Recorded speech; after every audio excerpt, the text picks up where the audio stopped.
of the main concerns of media orgs are getting funded properly, because I know a lot of media orgs get their funding pretty late, and not having it on a rolling basis could be a detriment to the publication of several issues or what have you. Another one is, I think this whole instance of the koala and what happened is kind of, I feel like it's a hardship to kind of swim through a lot of the stuff that the koala has put out, because a lot of people assume that what MQ is saying is the same as the koala, or that the media orgs should be shut down because one of them is doing something wrong. I feel like that's a hardship because you're essentially dealing with something that you didn't do. And that's, again, one of the things that I've been wanting to combat. I actually wrote a letter to the editor, to the Guardian, expressing my opinions about that in particular. So I definitely think more funding is in order for media orgs, and better regulations in terms of when they get the funding is really due at this point. Yeah, Wafa briefly touched on it. Two main hardships are, one is funding, and the other is the recent instances, the hardships that it's caused for media organizations to even exist on campus. I'm against the government speech doctrine because it will definitely create a slippery slope. If it's well enough taken out with it this year, what's it going to be next year? It's not how it should be. And with funding, like I mentioned earlier, I'm going to be on the committee that's going to make it easier for media organizations to get funding, so it's on a rolling basis, so media organizations can exist easier. Sure. I'm an editor on a media organization in 6 Sense. I think one of the biggest problems is being able to pass over from year to year. And I think that by providing a media center for all media organizations to kind of congregate resources, perhaps all students that are looking into options there, then we'll be able to do that better so that graphics designers can train the next generation of designers. Obviously the thing with Koala that was already stated, just making sure that people understand that there are currently 33 registered media organizations on campus, and there's far more than 33 viewpoints represented among the members of each of those.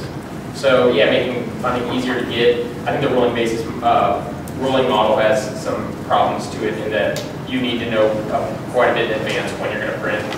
But it just, the hardships of the media organizations are, I don't need media words.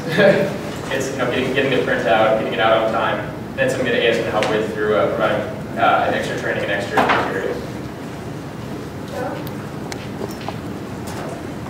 I mean, if you guys are having trouble getting money from AS, I don't view that as a hardship. I don't think there's hardship in the organization. I suppose perhaps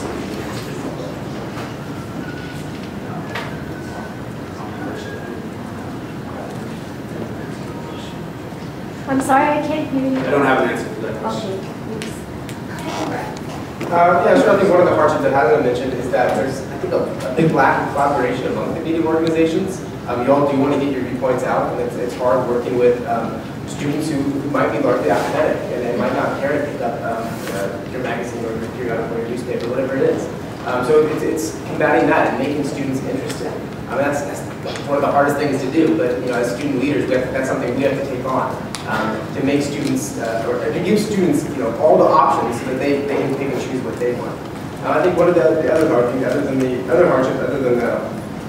funding, which was already mentioned, is that media orgs, don't have enough.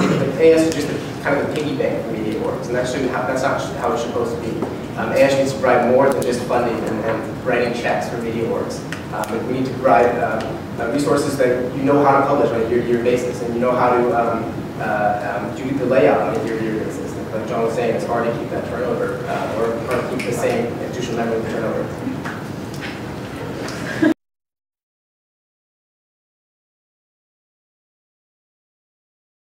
Experience, I suppose. And I guess I don't even know how to start with explaining how my experience would help me so, or would hinder me. So I guess that explains enough. No experience. I want to just do stuff. Get it done. Someone else better get it done. I guess. No, I can do it.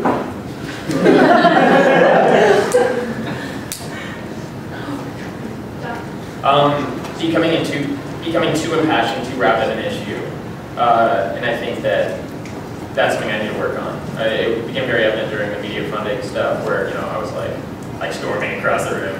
But it's something where I just need to learn when to take a step out, get out of the room, grab a drink, and talk to somebody. They don't calm me down. What kind of drink? Hennessy. Water or some kind of nutritional beverage. One of my weakest traits, I think, is my sensitivity. I tend to take things to heart sometimes, and it might hurt my feelings, but I really do see a positive in this too. It makes me more empathetic to what people are feeling. If someone else is crying, if someone else is feeling it, I can feel your pain because I feel it too. I think my weak traits are I care too much and I work too much.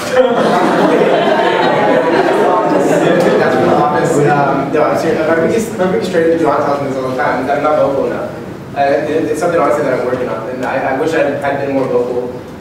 When the media freeze issue came up, it's something we're all still learning in some ways. We're all still trying to combat the things that we're not good at, trying to fix those. And for me, that's one of them, not being vocal enough. And I think being a part of Transverse and being a leader and figurehead for Transverse has really helped me. If I asked him to come to an organization meeting a year ago, I would have had a very hard time doing it. Now I have no problem at all. So even if I don't win, thanks for this process to helping me out. But You even used the megaphone today. I did. It's the first time. Yeah, I used the megaphone. So yeah. Hi again, everyone. So I think my weakest trait as a leader is actually the Guardian criticized this about me today, is spreading myself a little too thin. I remember last quarter I had a KCT radio show. I was working with an organization on campus, and I was on ACE Council, and I have a job as a sustainability intern in the community solutions in transit, and alternative transportation, and I also had class. So with all of that, I think that really allowed me to, it kind of hindered my performance in some different aspects of my life, including personal life. But I have taken good measures to combat that. I have been cutting things out of my life, ensuring that I'm sane, and I also have, on a lighter note, picked up yoga. So no, Bikram, yeah. yes, I tried different